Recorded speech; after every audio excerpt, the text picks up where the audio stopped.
Hello, welcome everyone. It is Coach K here, going to share some great insights today on some stuff that's going on in the market. So don't miss out for a second, okay? Now, I just want to get something going on with my over here on my Facebook group. It's not actually sharing, so that's kind of weird.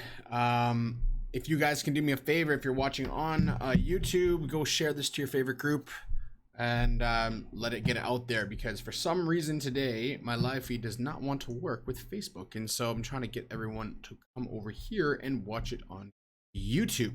But that's okay, we can always post that later. Who's here? Come say hello on YouTube there. I see a few of you guys are watching now, and I have a lot of really good insights to share with you today, and I'm going to definitely do that. So let's just wait for a second to see if we can get the Facebook working properly, and if not, we'll just continue and carry on.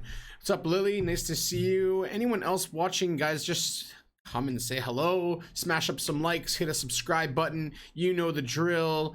And we're just gonna get started because it seems like Facebook does not want to play nice for whatever reason.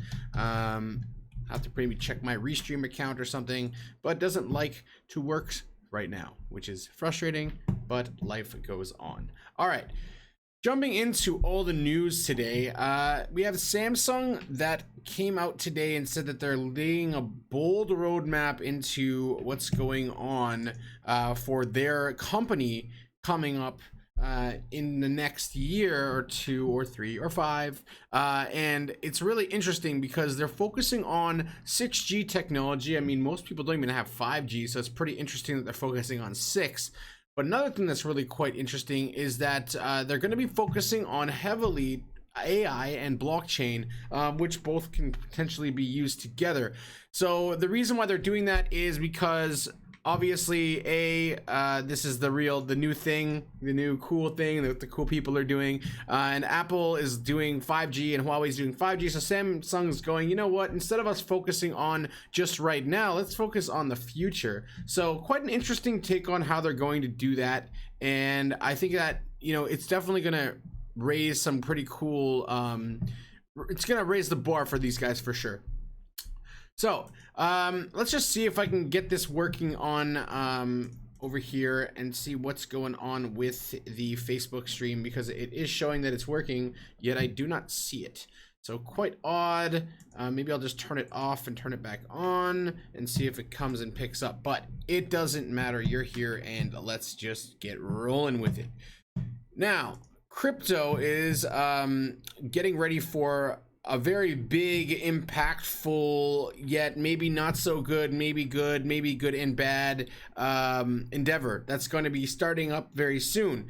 Now, that is basically going to have an impact in a very positive way, but also could be negative in some ways as well. So let's look at why could be a good thing and be a bad thing.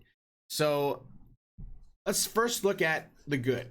Okay, so the good part is that Facebook is going to obviously lead us to having cryptocurrencies become mainstream. I mean, 1 billion people use Facebook, if not more. I mean, we know that some of them are bots, and we know there's good and bad, but for the most part, this is pretty interesting and something that we should keep note of, that we are seeing some types of movements in the market, and it's definitely going to be very positive for the space. So let's just keep that all straight out and forward, that it's going to be a good thing for the space in terms of adoption.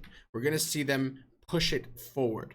Now I'm going to talk about the bad things first, but basically the good things are that Libra or global coin is going to be not a cryptocurrency. So it's not really going to be a cryptocurrency, but it does have endorsements of companies that would make mom, dad, uncles, and grandparents know that this is probably a good thing.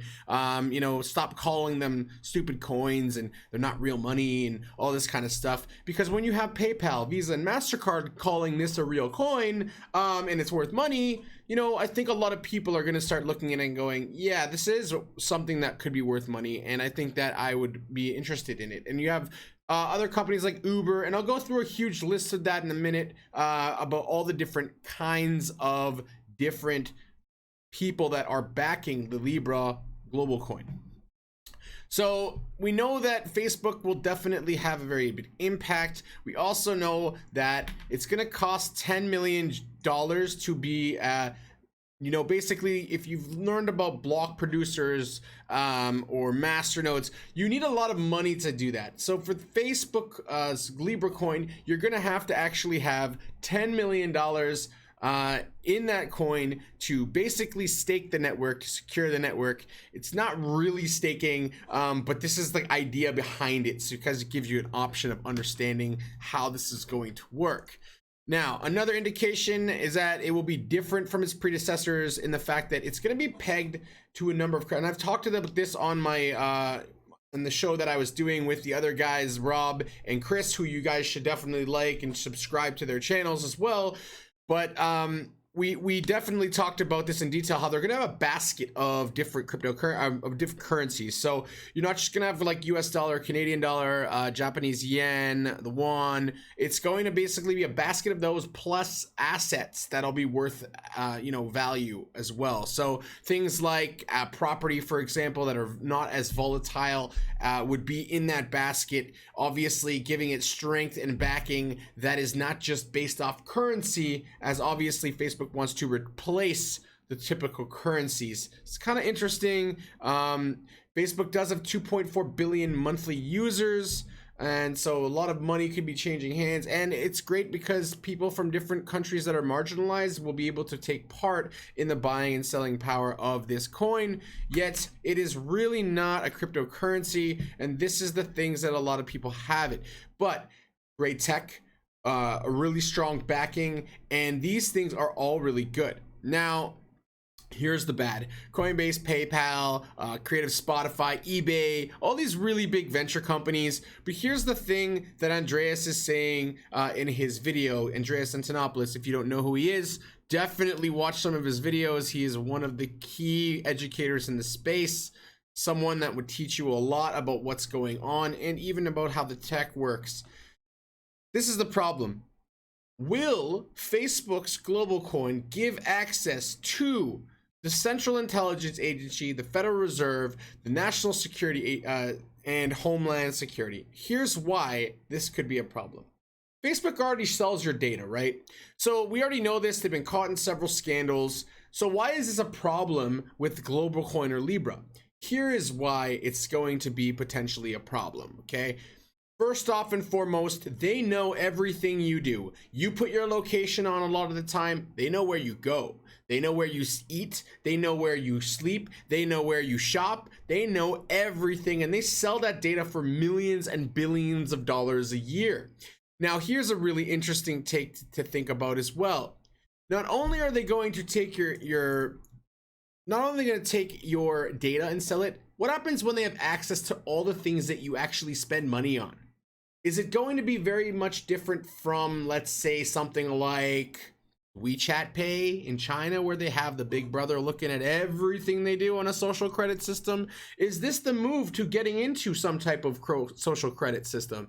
These are things that you really need to ask yourself and go, maybe that is something that's happening. Now, there is good, but there also is going to be bad.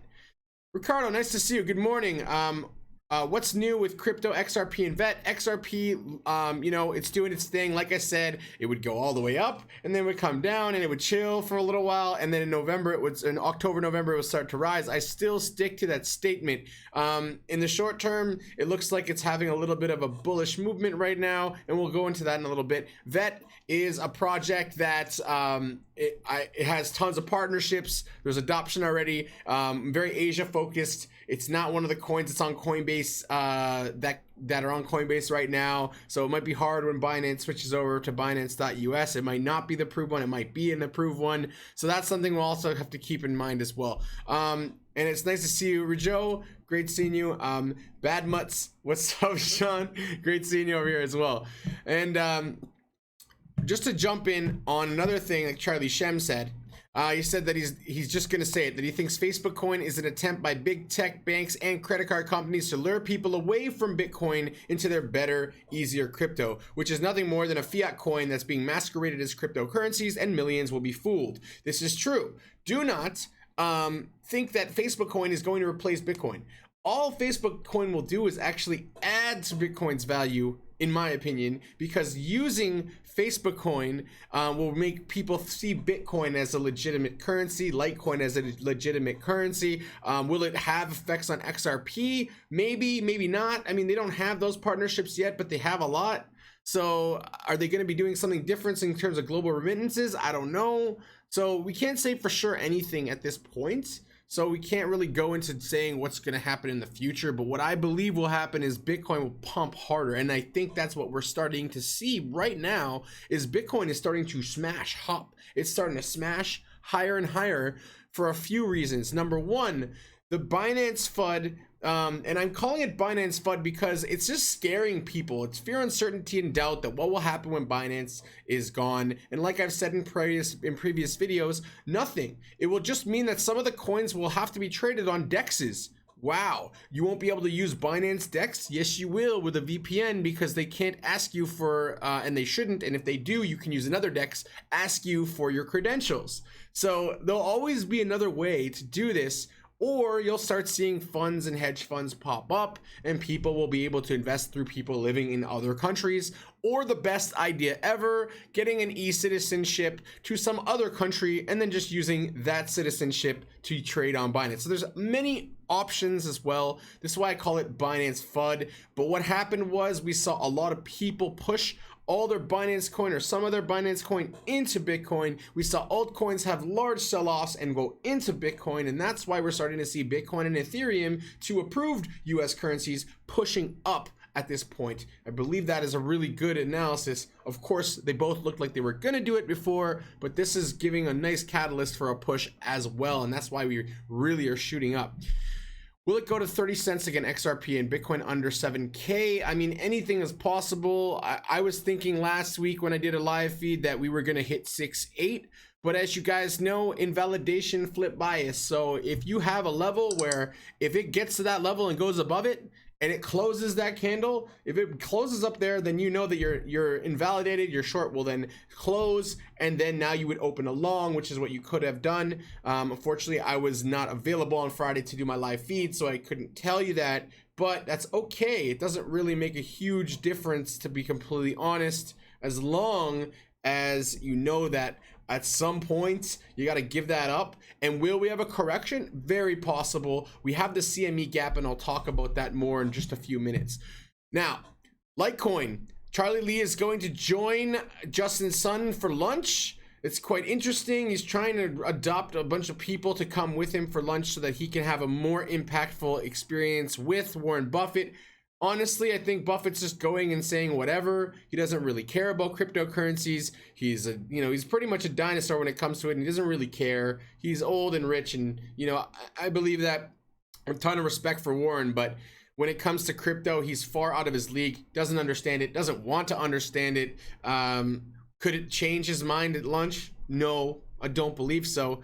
But something interesting, and it's a really good step forward in leadership from Justin Sun, saying, you know what, I'm going to spend that money no matter what, and I'm going to try at least to convince him that this is not some BS, and maybe, just maybe, it will work. But we also know that Warren Buffett does not invest in many tech companies as well. He invested in Apple, but he didn't invest in several others like Amazon and so on. So we'll have to just see. Like, he's a very good investor. He's not the only investor that's really good at what he does. And I mean, trying to push him into the right direction is great. I love it. But this is the whole idea. Bitcoin is only risky to those who understand it. So maybe helping him understand it would work. Now, a really funny little clip before we get into some TA. Peter Brandt said, I highly discourage day trading. Volumes of research by Psyquadon verify that less than 2% of novice traders, ST and day traders succeed at levels that make a full-time trading endeavor a possibility. Of course, all beginners think they will be among the 2%. And at some point, he also replied to someone saying that he said he did really well, and said like, yeah, well, being lucky isn't really the way to get there. So he was making fun of some people. Now, jump into TA. So as you guys know, I'm a really big fan of UND. There's some big announcement coming out this afternoon, probably in about 4 or 5 hours, within the next 4 or 5 hours, about what's going on with UND. You may know or may not have noticed that it is on, if you've looked on, there's definitely some findings that people found over the weekend that it is on Binance DEX already. It seems like they're testing it because they're doing the P2 integration from ERC20 to BP2. So P2P, whatever it's called. I can't remember off the top of my head right now at the second. But they're doing the swap over. And this is something that's quite interesting because being on Binance DEX is kind of like, you know, being on Coinbase Pro. It gives you a chance to get into the next level. And the next level obviously would be Binance.com. And another thing about UND that's really interesting is their team are Silicon Valley guys. They're definitely going to be doing something that pushes them up into that Binance.us level. I don't see why they wouldn't try to do that. They are a real business that only raised a little bit of money so they could do real business without wasting people's funds. Like we've seen with things like Sparkster, for example, raised 30 million and worth 2 million now. They don't want to do that, so they built what they got what they needed in funds, which was very little, just over 1 million. Right now their market cap's like $2.25 million. Really low market cap coin. High. You know, this is one of my, like, I hold a lot of it because, so obviously I'm gonna tell you I hold it, but I hold a lot of UND because I believe that this is a project that will have a huge upside from 5-6 cents, and it could even do a 10, 15, 20x from where it is right now, based off of them doing work chains. So I'm not going to go into it too much. Just wanted to show you that they're on a very nice reversal right here. And from before what they were doing, let's just show you what they had. So they had this really nice this really big dip here, and they had this nice reversal that started. And what's really interesting as well is this like cup and handle formation that's starting to show right here. So we have this nice cup, and I'll just draw it for you guys. We have this nice cup right here, and it looks like this handle is starting to form right there. I'm expecting it to at least get back up to this level where it was before, somewhere around that level. So we could see that the cup will double and be around this level, and if it does, that would put it in like the 10 to 15 cent range. I could see that happening for real, especially with Binance DEX news coming and more good news coming as well after that. So yeah, if you're looking at a coin that could have high potential upside from a very low market cap with, you know, a great team and, you know, a lot of really good positive momentum, definitely look at UND. Okay, now what's been going on? Bitcoin, whoa, it's pumping. All right, so Bitcoin went on this astronomical pump over the weekend, and we're talking like a few days here. We're not looking at a very long time. So today is the 17th. If we go back to the 15th, 14th, 15th, we were at about 8,200, and before that we were sitting around 8,000. We were waiting to break through right here, this resistance. Once we broke through there, it was almost no stopping. And I'll go on the 4 hour to give a little bit different outlook here. So I'll show you where I did that circle there. Hold on a sec. So we had this this area that we were looking to break through. Let me just make this a little bit bigger. 1 sec, guys. So we're looking, you know, we're on this downtrend all week last week. You know, we hit this high. Everyone thought, oh, it's gonna break. But here's something that's really interesting. You see this right here? This is the EMA 200, and it acted as support when it broke the cloud, when it broke, you know, the TK, the Tekken and the Kijin, and basically it just broke everything and started going on this huge downtrend. Everyone thought it was done. But here's what's also really interesting. That support kept bouncing and bouncing, and it turned to like this triple bottom almost, and then we started to see it rise, and it needed to break this really strong resistance right here, right? So you can see all that resistance that was there, but when it broke, my goodness, did it ever break. And we saw a couple things. One thing, we had the TK crossover, which would have happened around 8,100 on the hour, on the 4 hour. On the daily, if we go there, we could have seen it, I think, a little bit earlier. No, we didn't. I think it was it the 6 hour? Hold on a sec. Can't remember which where I saw it the first. Yeah, right around here. So on the 6 hour, the 4 hour, I think on the 12 hour, you could also have seen the TK cross. No, it was definitely the 6 hour. Okay, so 6 and 4 hour, you saw it really nicely cross over. And then we just saw this really big, huge movement. So we had this cross right around here. If you would have gotten on this candle, we had this massive weekend of about 13 to 15%. Huge movement for Bitcoin. We're talking about if you got in around this crossover right after it closed above, you would have gotten over here, and even today right this second you'd be up 14% or $1,183. So that was really big movement for Bitcoin. And about this time where I just circled down there, that was when Binance came out on the Friday and said, hey guys, by the way, we are gonna first an hour before, we're gonna have this Binance.us thing and be compliant. And everyone was like, oh, that's cool. No one flinched. Nothing. No one even flinched. Then what happened was really interesting. Binance then came out and said, we will no longer serve US clients. BNB went down to $30. Look what happened to BNB when that happened. That was right around this time, and it dropped like a fly all the way down to the 1414.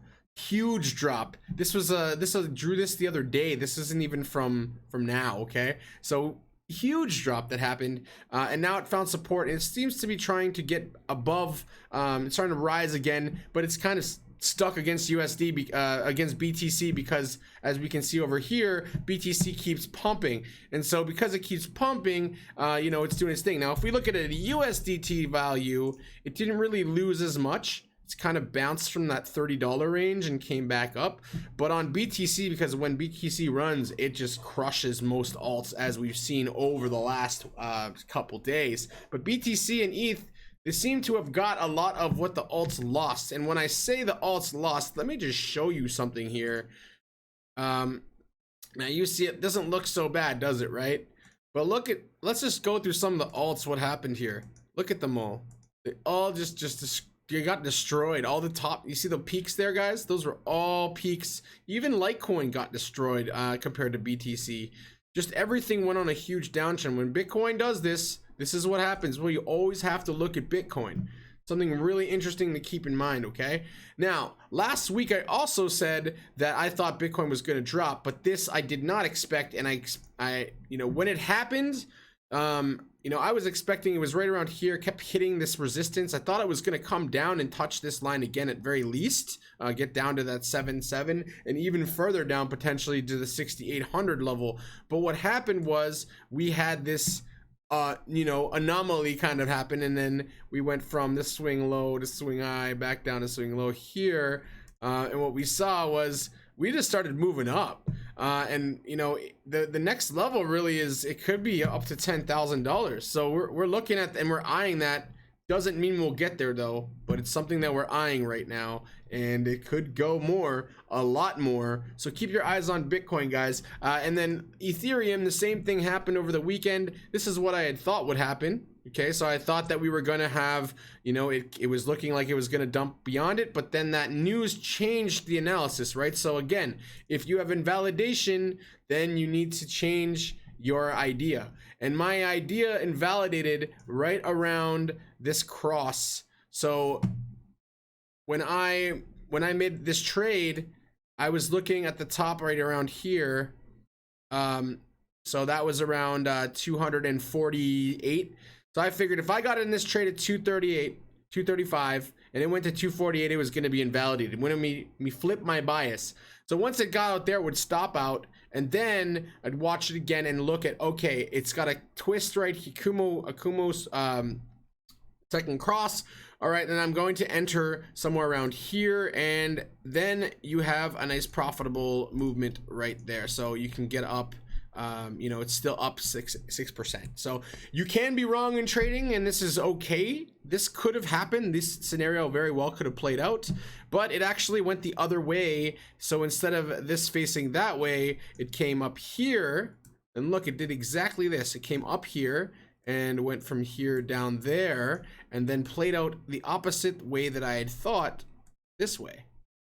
So it literally did the opposite of what I thought, and that happens when you're trading. So I lose money too sometimes trading. No one makes money all the time, and if they tell you that they're always profitable, they're lying, and you should probably stay very far away from those types of people. But another really good lesson in trading to learn is when you're invalidated, don't let your trade keep losing. If you see and you're in a short that it hits this level down here, or this level up here, and it's going the other way, and you're invalidating that trade because if you entered around this level at 234 and you thought it was going to go down to 217, yet it gets up to this level around here, this next resistance, and it breaks through 249, 248, you should probably get out of that trade, think about what you're doing, look at it, reanalyze the market, and go, oh, we have this twist right here, and this TK cross, I'm gonna get in again, I'm gonna go long this time. It's showing me a different bias. So you have to flip your bias sometimes in trading, and if you don't, this is how people get wrecked. Use stop losses, guys. It's really important. So you look at the swing high and the swing low for areas to set your stops, and if the trade is going the wrong way and you're sure of it and it's invalidated, then get out.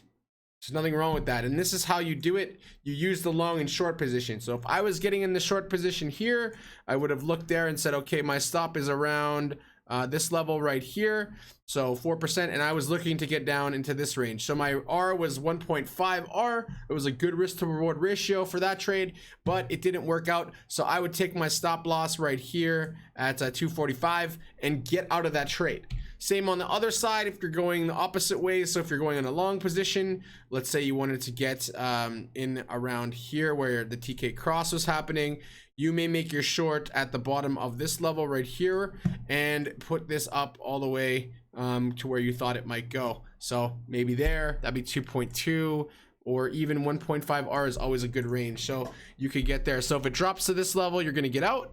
And if it goes up here, you might either trail your profit trail, or you may get out of that trade as well. So a couple things to learn when you're trading to do that. Now let's look quickly at XRP because there's someone asking about it. And I mean, I kind of told everyone this was going to happen, that we would have this nice pump at some point. So we got down here in May, we had a huge pump, we had a nice really big pump. It was about, I think we were at about 40 or 50 cents at that point, and everyone was kind of feeling good, and I was feeling good too. I thought, yeah, this looks really nice, but then I told you guys in October is when I'm expecting it to move, and I still really believe that. So you know, we're looking at October around this range for it really to kind of start growing more. But between then and now, we might bounce between support and resistance. Let me just use some pivots here. Let me turn on my pivots right here to give you guys an idea. So weekly pivots, we could get up here. I'm really not expecting it to ever get really that high, completely honest.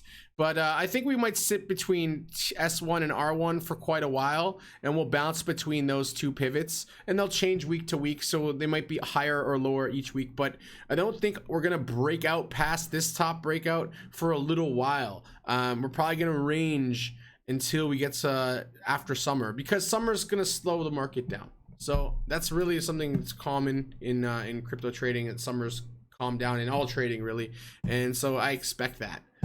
So if you don't have any questions, I'm going to end here. It's been 30 minutes and I don't want to take any more of your time, guys, but have a great day. I'll be back on Friday, and hopefully my Facebook will work this time. I'll check into why that didn't actually work today. But thanks, Lily, Ricardo, Jean, Rajo. Great seeing you guys, and I'll see all you guys soon again. Coach K signing out. Have yourselves a great day. Happy Father's Day to all you fathers out there. And don't forget to subscribe, like, and share. Have a good one, everybody.